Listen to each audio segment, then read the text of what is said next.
Quer saber o que vai acontecer com o dólar em 2022? Quer saber o que aconteceu lá no Cazaquistão que o presidente renunciou? E quer saber ainda mais sobre o que está acontecendo entre a Coreia do Norte e a Coreia do Sul? Se liga então no vídeo, primeiro giro semanal. Solta a vinheta.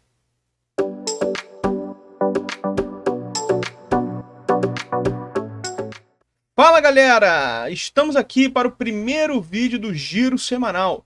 Um vídeo aí que a gente vai soltar toda semana trazendo para vocês as principais notícias, algumas que eu vou selecionar, para falar um pouquinho sobre cada uma delas. E pelo fundo você está vendo aqui que a gente vai começar falando do dólar. Em relação ao quê? Primeira coisa importante é que você entenda que a gente vai fazer uma projeção. Ter uma ideia do que vai acontecer com o dólar daqui para frente, em relação ao valor dele no Brasil, o valor dele referente ao real. Então a gente vai trabalhar um pouco sobre desvalorização, valorização do dólar, o que acontece, quais são os mecanismos disso aí acontecer. Então, sem muitas delongas, primeira coisa importante que você entenda é que a variação de uma moeda ela tem muitas formas de acontecer, tem muitas variáveis. E aí, só para você ter uma ideia, eu trouxe aqui para você um panorama de como aconteceu essa variação ao longo aí dos últimos tempos, como que o dólar variou em relação à nossa moeda, o quanto estava custando $1 aqui dentro do Brasil. E eu trouxe isso para você. Para te facilitar, deixa eu sair aqui, ó, tô aqui pequenininho só para te ajudar um pouco a enxergar. Só para você ter uma ideia, essa variação do dólar, em relação a novembro de 2021, novembro de 2020, perdão, até os dias de hoje mesmo, até hoje, dia 7, você está vendo ali que é a minha última atualização. O que aconteceu nesse meio tempo? Nesse meio tempo você está vendo aí uma variação muito grande. O dólar subiu, caiu e muitas variáveis vão fazer diferença nesse sentido. Eu destaquei aqui dois pontos para vocês. Claro, o ponto mais baixo aconteceu ali por volta de entre junho e julho de 2021, que trouxe para você um valor de R$ 4,91, o valor de $1 aqui dentro do Brasil. E aí, hoje, esse dólar está custando aí para a gente R$ 5,70. Então, não sei a hora que você vai ver esse vídeo, você vai ter aí uma atualização cambial, mas ele fechou ali valendo R$ 5,70, R$ 5,70 $1. Então, de fato, uma moeda nossa que está bem desvalorizada. Isso aí, como eu já falei para vocês, não é por conta de um ou dois fatores. São vários fatores aí, que vão influenciar. Que fatores são esses, Tem muita coisa. Então eu vou tentar ser, o mais breve e trazendo para vocês as informações mais importantes. Como é que você vai ter a variação do dólar? Eu preciso que você entenda o dólar como uma mercadoria, tá legal? Preciso que você olhe o dólar como se fosse um produto. E o produto ele vai variar de valor de acordo com aquela lei mais básica de valores que você tem, que é a oferta e a procura.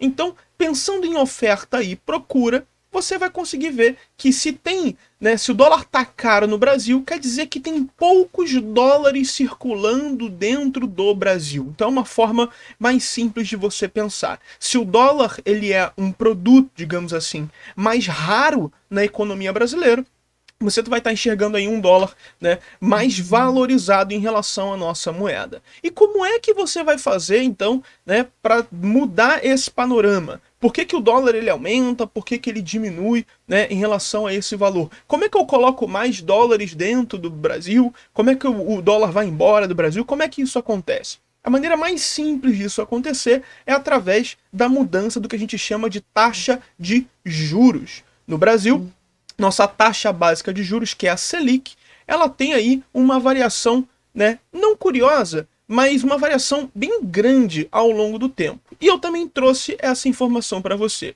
Tá ela aqui, a variação da taxa de juros no Brasil, a Selic, ao longo aí, dos últimos anos. Um destaque ali para o período de 2016, onde você tem uma taxa bem alta ali, na casa dos 14%. Ela caiu bastante, chegou até 2% ali durante o ano de 2020 até 2021. E ela está agora numa crescente bem intensa. Você consegue ver uma inclinação muito forte do gráfico aqui nessa taxa, onde você está tendo aí ela crescendo em grande intensidade. Por que isso acaba sendo importante? Deixa eu ver aqui, ó. Acho que eu até consigo voltar grande aqui para você. Por que essa variação ela acaba sendo importante? Quando você traz essa variação bem alta, quando você coloca essa taxa lá em cima, o que você está falando para o seu investidor agora o Brasil vai pagar mais juros se você investir o seu dinheiro aqui dentro. Agora o Brasil ele vai pagar cada vez mais juros, né? No caso aqui, ó, na casa ali de 8 a quase 10%, né? Mais de 9% a taxa Selic, né? Agora o Brasil vai pagar mais dinheiro pelo seu investimento. E o que isso é para o investidor? Opa, eu sou investidor, eu tenho uma grana aqui, o Brasil agora me parece mais interessante para eu colocar lá o meu dinheiro para poder render, né? Para eu poder investir dentro do Brasil. Então é uma forma de você atrair investimentos, atrair dólares para, né, o seu país. Então aumentar a taxa de juros geralmente faz com que o seu país ele se torne mais interessante para o mercado mundial, para o mercado internacional, atraindo investidores que vão colocar o dinheiro aqui dentro em dólar, ok? E esse dólar vai acabar fazendo com que, né, a moeda brasileira se valorize um pouco mais, se fortifique um pouco mais. Então, é uma tendência a aumentar os juros ainda mais ao longo de 2021, o que vai fazer, né, uma tentativa, na verdade, de se atrair mais dólares para, né, a economia brasileira. Lucas, isso vai dar certo? Lucas, isso aí vai fazer com que o dólar baixe? Lucas, eu vou para Disney? Calma, porque não é só isso que vai trazer, né, a tua importância dentro da variação. Porque não é só, né, a taxa de juros, não é só quanto o dólar está entrando aqui. Tem muitas outras variáveis, né? E isso vai trazer para a gente, né, alguns pontos a serem discutidos. Antes disso, queria comentar outra coisa sobre a taxa de juros, que ela acaba sendo também, né, um bom mecanismo para ser feito. Quanto mais juros você coloca, né, quanto mais os juros são elevados, mais a tendência que você tem de fazer uma poupança ela é maior. Porque, opa, se guardar o meu dinheiro agora vai me render um pouco mais, né? Talvez, né, eu consiga fazer isso e eu estou consumindo cada vez menos. Então é uma tendência você aumentar juros fazendo, né, pensando em reduzir a inflação. E inflação que no caso do Brasil bateu a casa aí dos 2 dígitos, né, chegou a mais de 10%, o que é uma inflação altíssima, né? O que traz para a gente aí uma complicação em relação ao consumo, a capacidade que você tem, né, de comprar com o mesmo valor que você tinha antes. Então é algo aí a se levar em conta. Também é muito usado a taxa, né, de juros, aumentar essa taxa para reduzir a inflação. Então o primeiro ponto importante é o aumento da taxa Selic, que realmente está acontecendo, e isso pode trazer uma redução do dólar. Mas o que mais vai ser levado em consideração?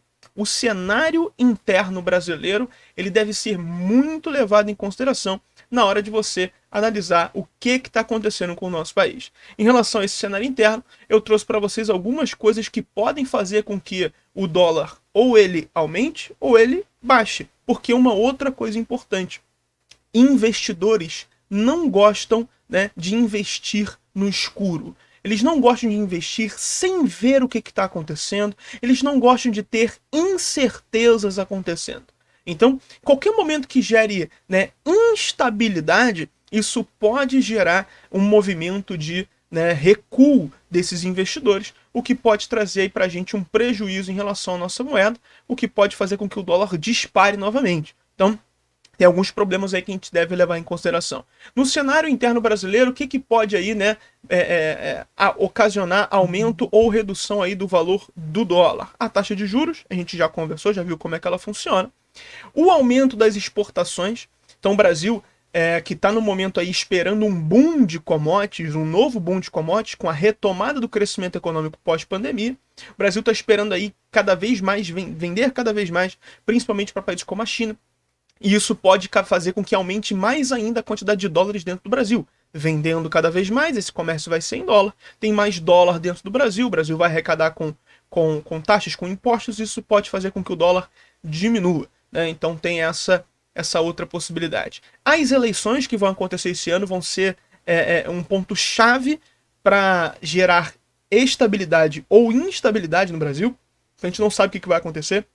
Tem muitos cenários possíveis, e esse pode ser sim uma discussão muito grande em relação a essa condição de de confiança no nosso país em relação ao investidor. O investidor pode ter cada vez mais confiança ou cada vez mais desconfiança, o que pode ser um problema, né? Então as eleições são um ponto fundamental, é bom a gente ficar de olho como é que isso vai se enrolar ao longo dos próximos meses. Tá longe ainda, né? A gente vai ter que esperar mais uns 3, até 4 meses aí para começar a falar um pouquinho sobre isso de uma forma mais concreta, mas já fica aí, né, a lembrança aí, o sinal de alerta para a gente poder ficar de olho, tá legal? E também a condição da Covid, né? A gente precisa de fato dar uma olhada aí como que a pandemia ela vai ser controlada. A gente sabe que a vacinação ela avançou bastante no Brasil, ainda falta muita gente ser vacinada, ainda tem a dose de reforço aí para chegar, né, para mais pessoas, cada vez mais pessoas. Vacinação de crianças também vai ser muito importante, né, para deixar a população de fato protegida em relação a isso. A variante Omicron já considera para a gente o maior número de casos dentro do Brasil, inclusive tivemos o primeiro falecimento oficial aí pela variante Omicron lá em Goiás, se não me engano. Então tem aí uma situação complicada sobre a pandemia, a gente não sabe o que vai acontecer, uma próxima onda, pode gerar aí problemas econômicos, claro, né, problemas de saúde são muito mais importantes para a gente analisar em relação a isso, mas falando da economia, isso também vai gerar uma situação de visualizar, né? Vamos ver o que vai acontecer. Agora, não é só o cenário interno, também o cenário externo, ele pode trazer para a gente aí algumas modificações. E nesse cenário externo você vê aí, né, a expectativa muito grande de ter inflação nos Estados Unidos. O que aconteceu? Os Estados Unidos é um país que tem pavor de inflação, né? Mas, Lucas, eu também tenho pavor de inflação. Tá, mas o histórico do Brasil, ele é mais, digamos assim, conivente com essa situação. A inflação ela é muito mais presente na nossa história do que na história dos Estados Unidos em relação à quantidade. Então, assim, quando você vê uma inflação de 3, 4% ao ano nos Estados Unidos, a situação lá está descontrolada. Enquanto no Brasil bateu 12%, a galera, ano que vem melhora. Então, temos aí um problema em relação a isso. E a inflação nos Estados Unidos ela é latente, ela é real, isso vai acontecer muito forte, já está acontecendo, não estou te trazendo nenhuma novidade, por conta de todos os investimentos feitos, né, pelo presidente Joe Biden para recuperar a economia norte-americana. Joe Biden, inclusive, está para passar um pacote de financiamento feito pelo governo em algo que os Estados Unidos não faz há muito tempo, que é o investimento em infraestrutura. Essa ideia de investir em infraestrutura é uma ideia não muito liberal, digamos assim, é uma ideia de Estado intervindo cada vez mais na economia. Isso não combina muito com o perfil, né, recente, o histórico recente dos Estados Unidos. Então acaba sendo para a gente um fator, né, de fato de olhar que quanto mais dinheiro o Estado coloca na economia, mais as pessoas vão ter condições de comprar coisas, por exemplo, isso vai gerar para a gente aí um aumento inflacionário grande. E com aumento inflacionário grande, a tendência é que se aumente juros nos Estados Unidos. O Banco Central vai acabar atuando nesse sentido, de fazer um aumento aí da taxa de juros nos Estados Unidos. E aí a mesma coisa que fez com que o Brasil se tornasse, né, um ambiente favorável para o investidor, o que foi isso? Aumentar os juros no Brasil. Isso fez com que o investidor colocasse dólar dentro do Brasil. Se eu aumento os juros nos Estados Unidos, opa, por que eu vou tirar o meu dinheiro daqui e botar num país que tem problemas políticos, que tem problemas de instabilidade? Eu não sei o que vai acontecer, né? Então eu deixo meu dinheiro aqui, que é um ambiente mais seguro e que está cada vez mais rentável. Então, assim, o aumento de juros nos Estados Unidos pode frear a entrada de dólares no Brasil, fazendo com que o dólar se estabilize ou aumente, né, ou não diminua, né, o que é de fato o nosso desejo, que ele de fato dê uma reduzida. É bem importante. E também a mesma coisa em relação à pandemia. A gente sabe que os Estados Unidos teve um problema muito grande em relação ao início da gestão da pandemia durante o governo Donald Trump, né? Um problema muito grande, se tornou um país, né, com um dos maiores números de contaminações, uma situação trágica, né? Mas que também as novas variantes que vêm aparecendo pode aí gerar sim uma complicação, né, a longo prazo. Mas peraí, Lucas, você falou pra caramba, você falou aí, né, da taxa de juros, você falou que pode aumentar, pode diminuir, papá, mas o que vai acontecer? Ó, o que vai acontecer, eu não faço ideia. Eu não faço ideia. Mas o que pode acontecer, eu vou te dar uma previsão. Eu vou te dar um chute, tá legal? Algo que eu acredito. Acredito baseado no que eu andei estudando, que eu andei lendo por aí, né? Muita gente está botando aí um dólar ao longo do ano no Brasil, mais ou menos no ambiente que está hoje, por volta de 5,70, tá? Então, é uma previsão digamos assim, não muito arriscada, uma previsão mais conservadora de que o dólar vai ficar nessa casa aí de 5,70. Ele pode baixar? Pode. Mas tem pessoas que estão falando assim, cara, se baixar, não vai passar ali de 5,40 ou alguma coisa assim. Mas ele pode aumentar? Pode. Mas também não acreditam em dólar mais do que R$ 6. Então, entre 5,40 e R$ 6, né, é uma previsão ali, né, do que pode acontecer aí com o dólar durante o ano de 2022. A previsão, né, que mais se acredita é que ele se mantém aí por volta dos 5,70, tá legal? Então, é mais ou menos o que deve acontecer, o que é de fato ainda um problema para o nosso país, que muita coisa que você consome no seu dia a dia é em dólar, né? Embora você não compre tudo importado, tem muita coisa importada, inclusive o combustível que você usa no seu carro, né? O trigo que se faz, né? Que se usa no pão, né? Muita coisa disso aí é importado, então isso pode gerar problemas para a gente, né? Numa quantidade aí maior do que a gente gostaria, né? Então, de fato, pode ser um problema, beleza? Então, em relação ao dólar, falamos bastante aí, algo que pode aparecer aí cada vez mais, podemos voltar a falar sobre isso daqui para frente, mas estamos aí mais ou menos nessa levada do dólar, tá tudo certo. Mas o que aconteceu nesse país aqui? Tu conhece esse país aí? Ah, é a Ucrânia? Não, não é a Ucrânia. É azul e amarelo igual, mas não é a Ucrânia. Esse país aí é o Cazaquistão, tá legal? Cazaquistão, ele tá ali embaixo da Rússia, ao lado da China, tá? E quem é o Cazaquistão? Quem é esse rapaz aí chamado Cazaquistão? O Cazaquistão, deixa eu sair aqui da frente para você ver um pouco melhor.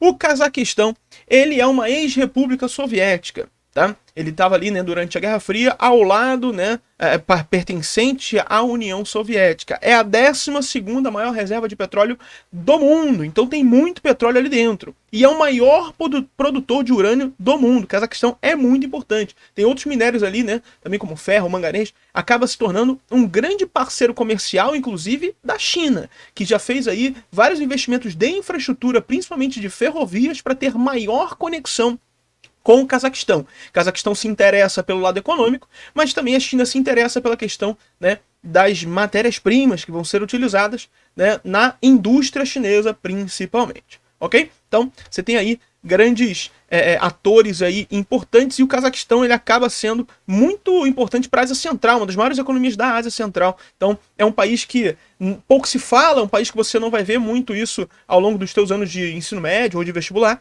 mas ele é um país, de fato, né, bem importante, principalmente para aquela região, principalmente na questão em relação a petróleo, né, e também gás natural. Vamos lembrar que a gente está falando ali de uma grande bacia sedimentar, e bacia sedimentar a gente tem aí combustível fóssil, né? Combustível fóssil esse que pode ser petróleo, pode ser carvão, pode ser gás natural. No caso do Cazaquistão, petróleo e gás natural são muito, né, evidentes. Talvez você já tenha ouvido falar do Cazaquistão, só que em uma outra forma.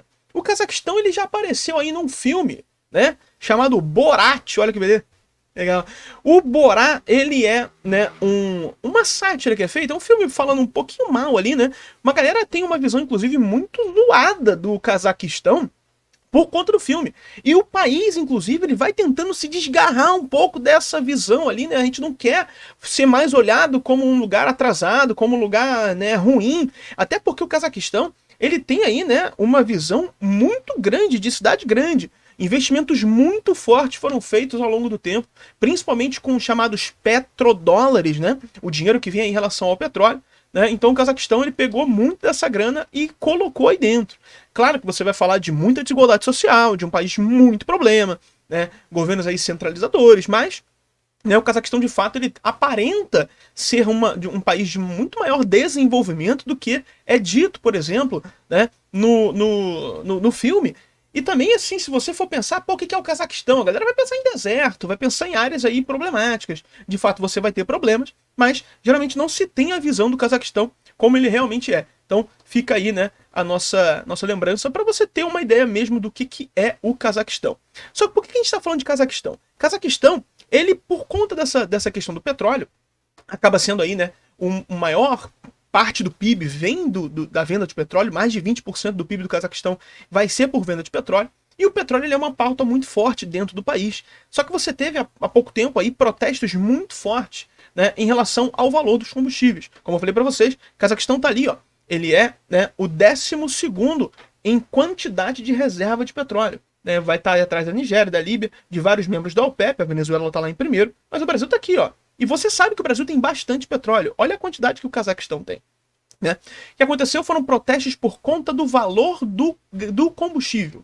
Combustível tá caro, combustível não tá legal, tá ali, né? Apareceu para você o Cazaquistão. Combustível tá caro, né? Vamos ver o que vai acontecer. Protesto, protesto, protesto. Tá caro quanto? De acordo com a Global Petrol Prices. Tá legal? Peraí.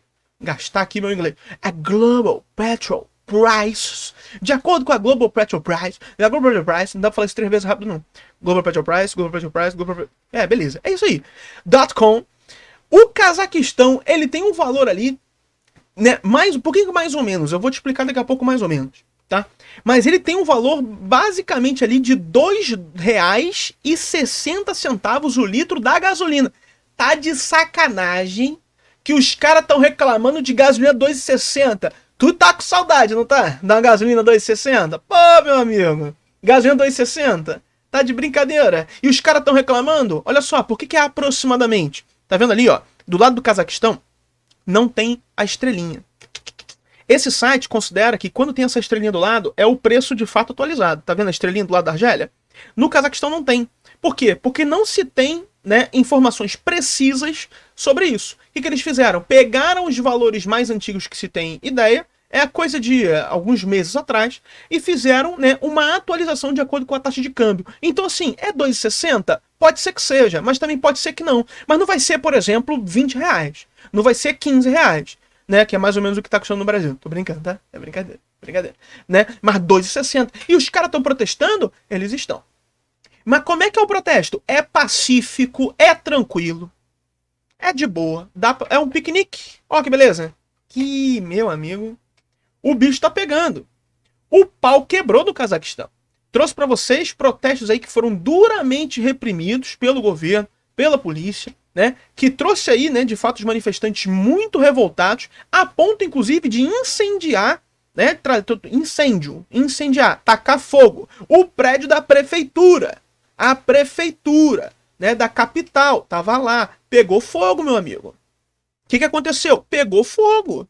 A situação ficou tensa. Tanto é que o rapazola aí, né, um rapaz bonito, né, com os cabelos, com platinado aí, bonitão, né? Quem é esse cara? O nome dele é Kassym-Jomart Tokayev, que é o primeiro-ministro, era o primeiro-ministro do Cazaquistão. Ele renunciou. Então você vê aí, cara, que protesto aí por conta de aumento de combustível fez aí um cara renunciar. Imagina se isso vira moda para um país, vamos supor, um país que está aí previsto um aumento de 50% do gás natural veicular para o ano de 2022. Né? Que país é esse? Aí fica aí a teu critério, fica aí na tua imaginação. Você pode pensar algum país que esteja passando por algum problema como esse. Eu não conheço, eu não sei, né? Não vou aí, né? Pá, Brasil, opa, mas beleza. É mais ou menos isso. Então, você vê uma situação de fato realmente complicada para o Cazaquistão. Mas beleza, já falamos aí do Cazaquistão. E que é isso? Que é isso? Quem apareceu aqui? Quem apareceu aqui? Você conhece esses dois? Você conhece esses dois? Acabou o Cazaquistão, entramos outra onda aí. Quem são esses dois? Olha só, o primeiro é o rapaz Kim Jong-un. Conhece esse cara? Morreu em 2020, mas fez discurso em 2022. Morreu em 2020? Sim, saiu notícia que ele tinha morrido por conta de uma cirurgia. O líder supremo da Coreia do Norte. É uma notícia aí que ele tinha morrido e tal. Falam, inclusive, tem gente que fala até hoje que quem faz o discurso lá é um sósia. Fala, não, morreu não, tá aqui, tá vivo. E para fala, não, isso aí é um sósia. Nossa, que loucura. Mas tá lá, o líder supremo Kim Jong-un, o ditador norte-coreano, né? Ao lado aí do Moon Jae-in, né? Moon Jae-in, que é o presidente da Coreia do Norte. Quem são esses dois? Esses dois aí, né, como eu falei para vocês, ditador da Coreia do Norte e o presidente da Coreia do Sul. São esses dois rapazes aí. Por que eles estão aqui no nosso giro semanal? Porque essa semana, né, do dia 1º para cá, trouxe aí pra gente uma situação bem interessante, digamos assim. Uma situação curiosa. Por que curiosa? Porque a Coreia do Norte lançou um míssil balístico. Lançou um míssil. Porque também isso acontece de vez em quando. O cara tá falando... Qual é a boa? É bobo. Vamos testar. Vamos lançar um míssil. Beleza. Ó, lembrando que aquela foto que você viu ali atrás, essa foto aqui, isso foi um acordo de não proliferação de armas nucleares entre os dois países. E o cara meteu-lhe lá um mísselzão lá balístico, um suposto míssil balístico, né? A gente sabe que da Coreia do Norte a gente tem poucas informações e é uma situação, né, complicada. Só que ao mesmo tempo que esse cara tava lançando um míssil, né, ao mesmo tempo não, aí eu tô sendo grosseiro também. Horas depois, o presidente da Coreia do Sul tava dando uma entrevista falando sobre uma ferrovia que ia conectar cada vez mais os dois países. Então é uma situação complicada, porque enquanto um tá lançando míssil, o outro quer conectar os dois países. Então é uma situação tensa ali, né? Acaba sendo uma situação tensa que prometo para vocês que eu vou ficar de olho e trago novas informações. Agora, também teve uma situação curiosa, porque isso é algo que não acontece com muita frequência. A gente sabe, né, que a fronteira entre a Coreia do Norte e a Coreia do Sul, ela é muito rigorosa, é uma fronteira bem rígida, tá legal? E assim, querendo ou não, os dois países, na prática não, mas na teoria ainda estão em guerra. Porque em 53, ao final da Guerra das Coreias, não se assinou um acordo de paz, se assinou um armistício, que é uma situação, vamos cessar fogo. Cessar fogo não é acordo de paz, então tem gente que fala que está em guerra até hoje. Então é uma situação complicada. E o que aconteceu de tão estranho, de tão louco, Lucas? Teve um desertor. O que é um desertor? É alguém que abandona o seu país e vai para o outro. Nesse caso, atravessou a fronteira entre as Coreias. O que é comum? E você viu lá no round 6 lá. E a spoiler? Pô, meu amigo, já tem tempo isso aí. Não teve lá a personagem que ela era desertora? Que ela era da Coreia do Norte e foi para a Coreia do Sul? Aconteceu o contrário. Teve um desertor da Coreia do Sul em direção à Coreia do Norte. Então é uma situação complicada, né? É uma situação, assim, um pouco curiosa, eu diria, né? E nesse caso, acaba sendo pra gente um bom exemplo de como que as coisas não devem ser só aquilo que a gente espera, né? Nem sempre a gente vai atender as expectativas. E por que isso foi algo bem complicado? Porque durante a pandemia, a atuação, né, do exército controlado por Kim Jong-un era o seguinte: para evitar a proliferação de Covid-19, meu amigo, quem passar pela fronteira é tiro, é bala. Não pode passar, não pode entrar, a gente tem que controlar a pandemia. A gente não sabe, inclusive, o que aconteceu na pandemia. Até pouco tempo falava que não teve caso nenhum.